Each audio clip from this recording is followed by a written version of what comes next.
Hey, hey, yeah. Hey, yeah. Je m'appelle Pembo Aïcha. Je suis docteur en sciences politiques. Je suis enseignant-chercheur en relations internationales et études stratégiques. J'enseigne dans les relations internationales et les études stratégiques à l'Université de Yaoundé 2 au Cameroun. Je suis par ailleurs aussi enseignante dans les écoles militaires et de police et également formatrice des soldats du maintien de la paix en Afrique. Donc voilà, je suis spécialisée sur les questions de défense, paix et sécurité de façon générale.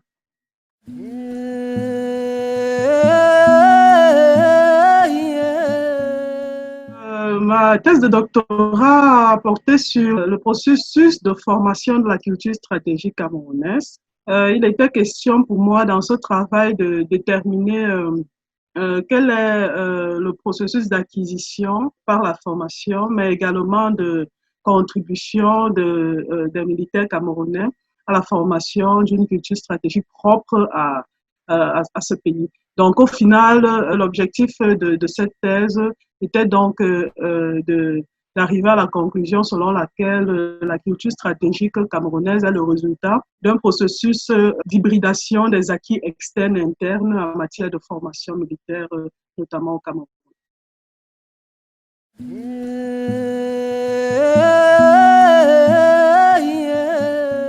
Alors, le processus d'hybridation ici, il est question en fait d'expliquer la trajectoire de formation des militaires camerounais qui va de l'extérieur à l'intérieur, qui est d'abord majoritairement interne parce que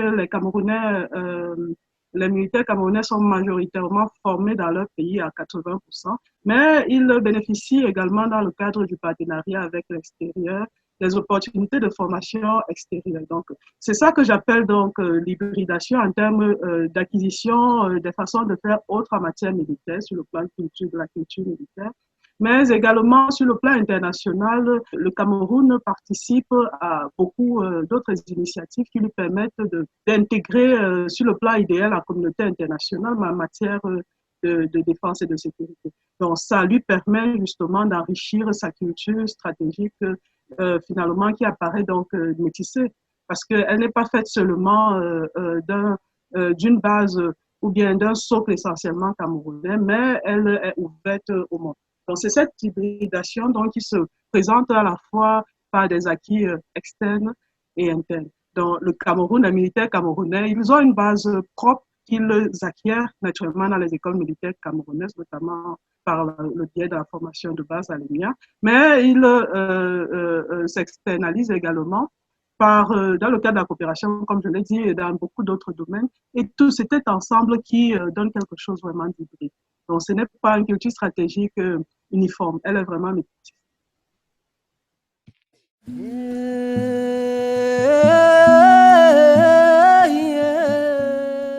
Effectivement, l'Afrique fait face à des défis pluriels et multiformes. Alors, en ce qui concerne, par exemple, la question de la population africaine est un atout.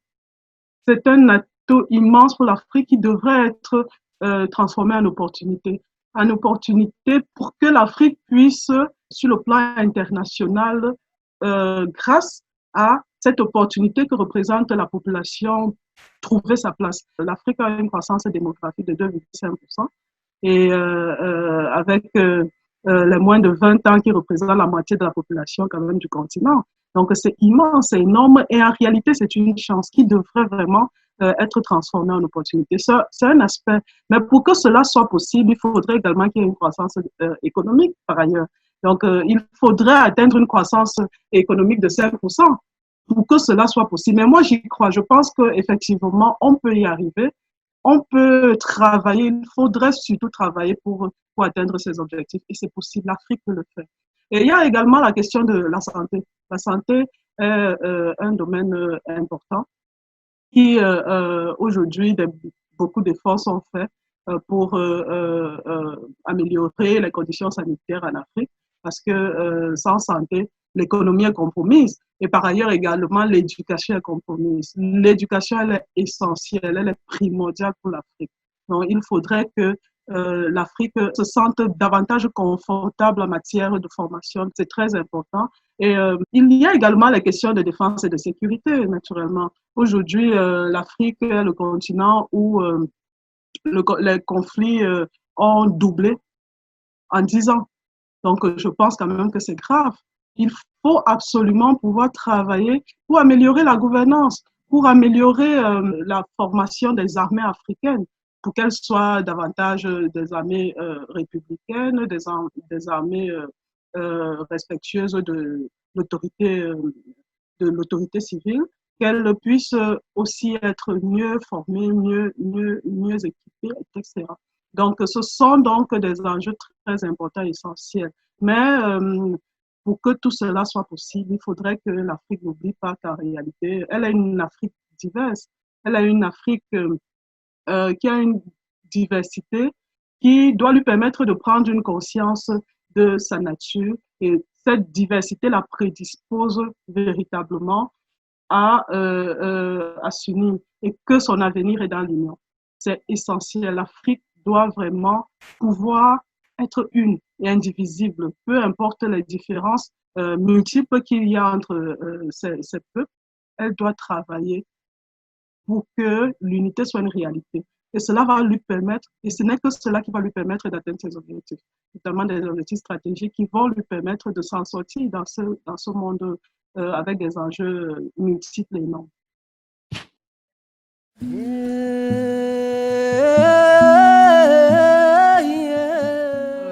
L'économie, naturellement, contribue à l'affaiblissement des armées africaines parce que on a besoin d'argent pour pouvoir renforcer ses capacités et également s'équiper en termes de matériel militaire. Mais c'est pas suffisant. C'est pas suffisant parce qu'il faudrait que l'Afrique puisse travailler sur les questions de bonne gouvernance dans ce secteur notamment, le secteur de la défense et de la sécurité. C'est le meilleur moyen pour lui de pouvoir développer des stratégies de défense et de sécurité et surtout d'avoir des armées qui seront davantage plus performantes dans la durée. Donc, il faudrait que l'Afrique puisse à la fois, naturellement, il faut de l'argent, mais il faut par ailleurs aussi la mise en œuvre d'une gouvernance, d'une bonne gouvernance dans le secteur de la sécurité, comme c'est nécessaire d'ailleurs dans tous les domaines.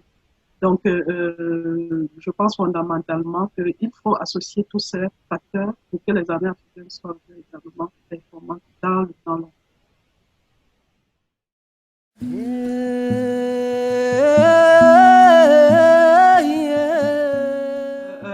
Le terrorisme est un problème de fond. C'est clair que c'est un problème de fond parce que l'Afrique tend à devenir, elle est déjà la plaque tournante du terrorisme transnational. C'est pour dire à quel point c'est grave. Donc, les pays ne peuvent pas faire comme si rien ne se passe parce ils vivent les conséquences de ces problèmes sécuritaires dans leur quotidien. Il s'agit même de la suivi des États. Donc, je pense qu'il faut prendre au sérieux. Je pense que les États ont pris la mesure de ces défis et ils travaillent justement à trouver des solutions dans ce sens.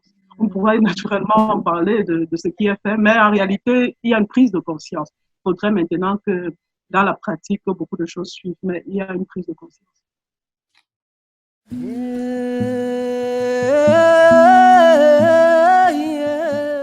Ah oui. Aujourd'hui, les armées africaines, quand même, sont de plus en plus préparées à la menace terroriste en termes de mise à niveau, de renforcement de leurs capacités. Elles bénéficient de l'appui des États-Unis, de plusieurs partenaires extérieurs, que ce soit les États-Unis ou bien les pays de l'Union européenne, qui lui permettent justement de se mettre, qui leur permettent de se mettre à niveau sur ces questions-là. De bonnes choses sont en train d'être faites. Naturellement, il y a toujours des problèmes, il y a beaucoup de problèmes, il y a toujours des problèmes, des obstacles, mais il y a des avancées certaines.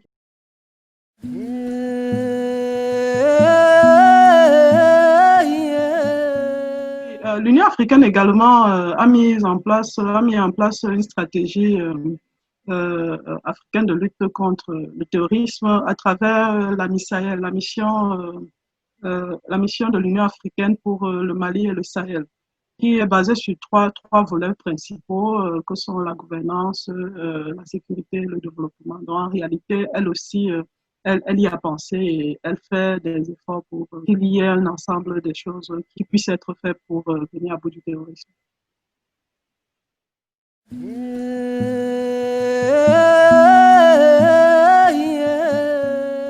L'architecture de paix et sécurité de l'Union africaine, qu'on appelle souvent l'AFSA en français, une architecture qui a été bien pensée. Elle a été très bien pensée et ses organes ont été bien établis et qui sont d'ailleurs fonctionnels. Mais il y a beaucoup de difficultés que rencontre cette architecture pour être efficace et efficiente. Notamment en termes essentiellement financiers. Ça a toujours été le problème de l'Afrique, le nerf de la guerre, les finances, parce que malheureusement, les contributions des États membres ne permettent pas à l'APSA de pouvoir toujours remettre en œuvre ces projets. Donc, elle doit très souvent attendre des appuis extérieurs. Et c'est un obstacle énorme parce que elle doit pouvoir trouver les moyens d'une indépendance qui est essentielle. Et donc, d'une indépendance stratégique.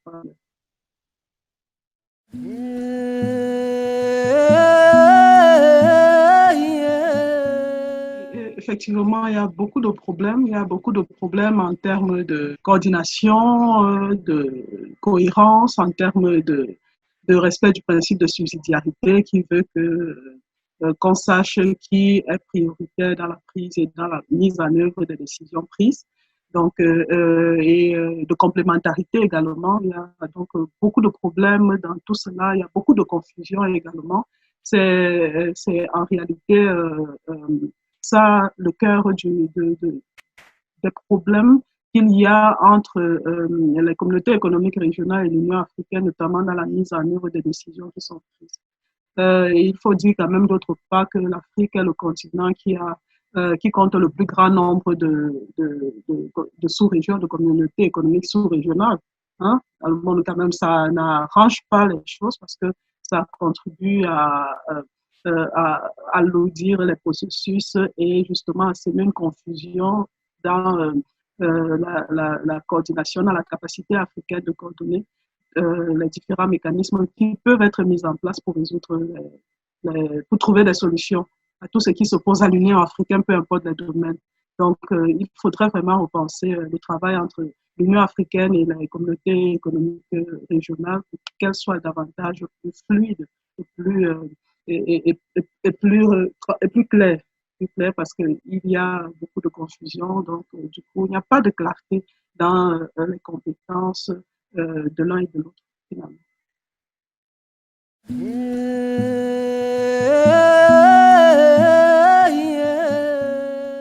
En réalité, la CARIC, la capacité africaine de réponse immédiate aux crises, a été créée en 2013 pour être un mécanisme provisoire de réponse aux crises, en attendant l'opérationnalisation de la force africaine en attente.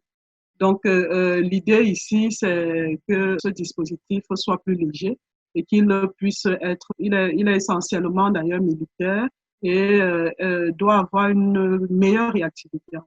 Donc,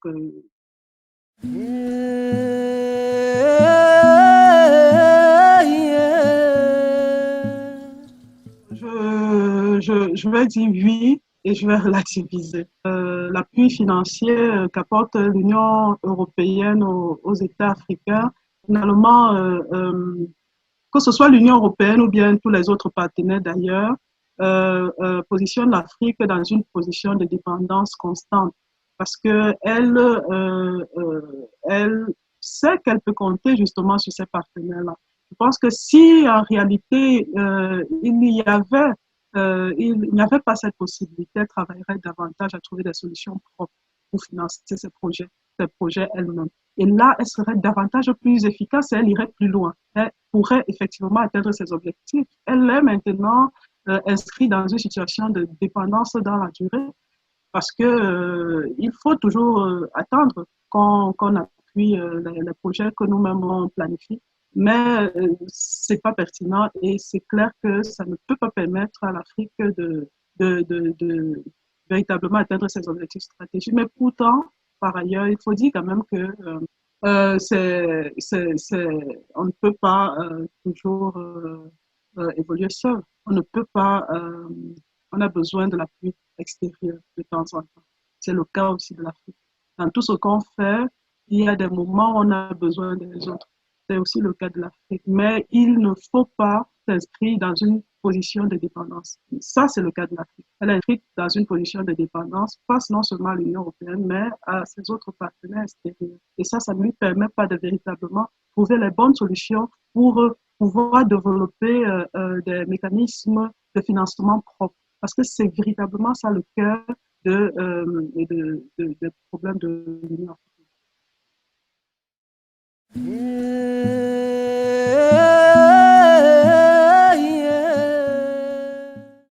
Je pense que les acteurs non africains intègrent la complexité des conflits africains. Ils ont pris la mesure de la complexité des conflits en Afrique et cela se matérialise dans le processus de recensement des réponses possibles. On voit bien que tout le monde, de façon générale, essaie de ratisser l'âge en termes de mise en œuvre des différentes options pour trouver des solutions pertinentes pour les conflits en Afrique.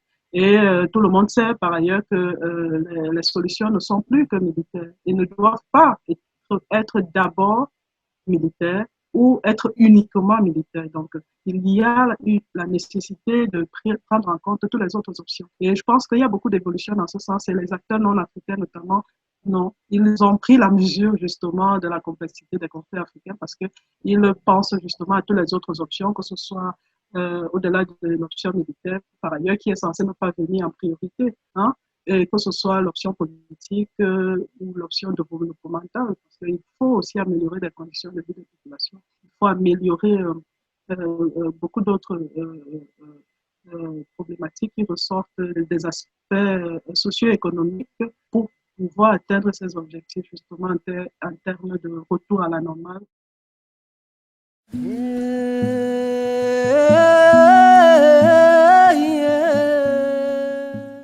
Effectivement, c'est une mission qui vraiment, elle est effectivement la plus longue et elle coûte effectivement cher. Je pense qu'il faut voir les deux aspects du problème dans le sens où d'abord, elle est importante. Elle est importante pour les populations. Quoi qu'on puisse dire, je pense que si elle n'existerait pas, la situation serait davantage dramatique. Donc, il faudrait voir que elle est sans doute, il y a beaucoup de choses qu'on peut lui reprocher, mais elle a sa raison d'être quand même. D'autre part, il faudrait, je crois que l'ONU, quand même, depuis des années, travaille à améliorer, et à faire, elle pense à des réformes pour ces différentes missions partout, que ce soit en Afrique ou dans le monde. Donc, je crois que la mission des Nations Unies au Congo s'inscrit également dans cette dynamique où il faudra effectivement penser à l'améliorer parce que puisqu'elle est encore là, il faut donc qu'elle serve. Il faut bien qu'il y ait des retombées positives pour les populations parce que le cœur de ces missions, c'est la protection des civils. Et les civils dans ces conflits sont souvent les plus touchés, elles sont les plus vulnérables et elles paient le plus lourd tribut. Il faudrait donc, l'ONU a donc mis toutes ces missions, la protection des civils au cœur de ces missions. Et je pense que ce soit la MONUSCO ou les autres missions de l'ONU, il faudrait donc penser à l'améliorer, plus d'efficacité, d'efficience, tant qu'elles sont sur le terrain.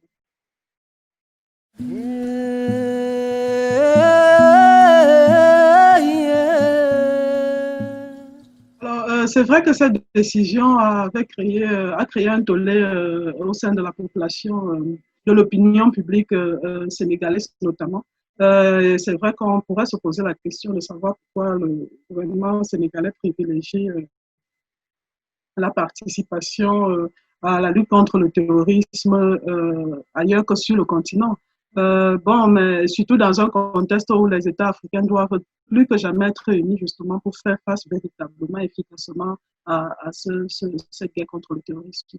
Bon, mais je pense aussi que le ministre des Affaires étrangères du Sénégal a expliqué les motivations du Sénégal dans le sens où il s'agit donc de participer à la sécurisation des lieux saints de l'islam, quand on sait que le Sénégal est un pays constitué, les musulmans du Sénégal sont majoritairement sunnites comme en Arabie Saoudite. Donc, il y a donc des points qui les rassemblent et je crois que c'est un désir aussi pour le Sénégal de consolider ses relations d'amitié euh, avec l'Arabie Saoudite.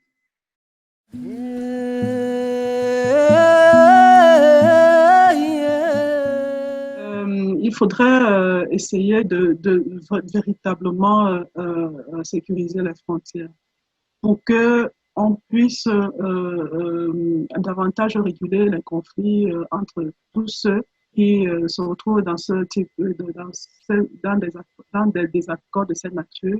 Il faudrait que de part et d'autre qu'ils puissent sécuriser leurs frontières et qu'il y ait réellement des politiques de démarcation véritable des frontières.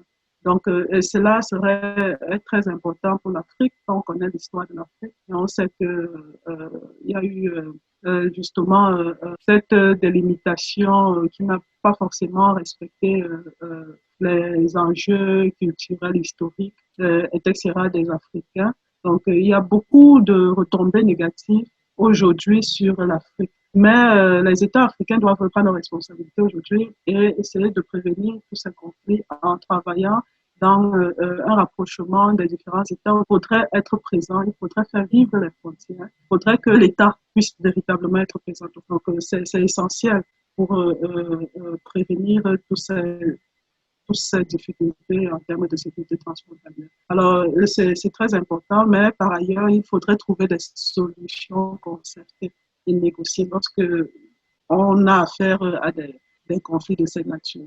Donc, voilà, il faudrait vraiment réfléchir dans ce sens à chaque fois pour tous les problèmes transfrontaliers qui se posent en Afrique et par ailleurs partout dans le monde.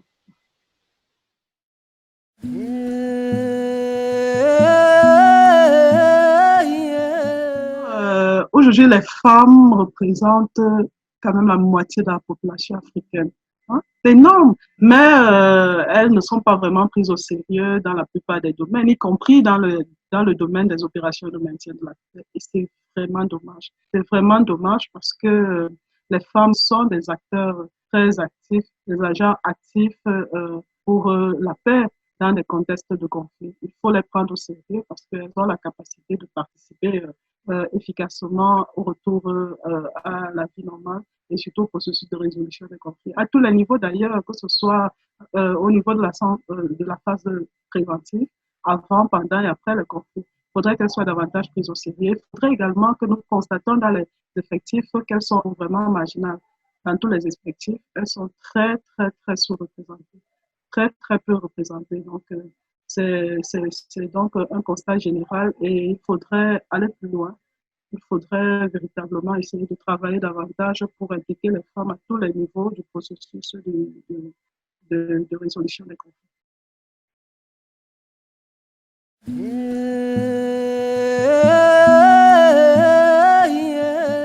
Bon, en réalité, je pense que sur cette question-là, il y a beaucoup d'avancées. Les études stratégiques prennent de plus en plus de l'importance dans les programmes des universités africaines aujourd'hui. Donc, non, je ne pense pas que les universités africaines négligent ces questions-là. Il y a de plus en plus d'avancées, beaucoup, beaucoup d'avancées. Nous avons de plus en plus d'étudiants qui se spécialisent dans, dans, dans ces domaines. Et c'est pareil avec les études doctorales. Il y a également une prise en compte sérieuse de ces enjeux. Il y a beaucoup d'avancées. Je pense que c'est plutôt des avancées positives et il y a une prise de conscience qui montre que ça va aller croissant. Donc non, je pense que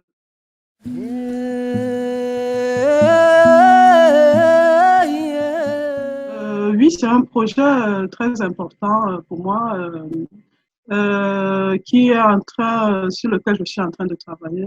Et justement, pour continuer cette réflexion globale sur la question stratégique en Afrique, mais essayer un peu d'aller plus loin en questionnant aussi nos origines africaines.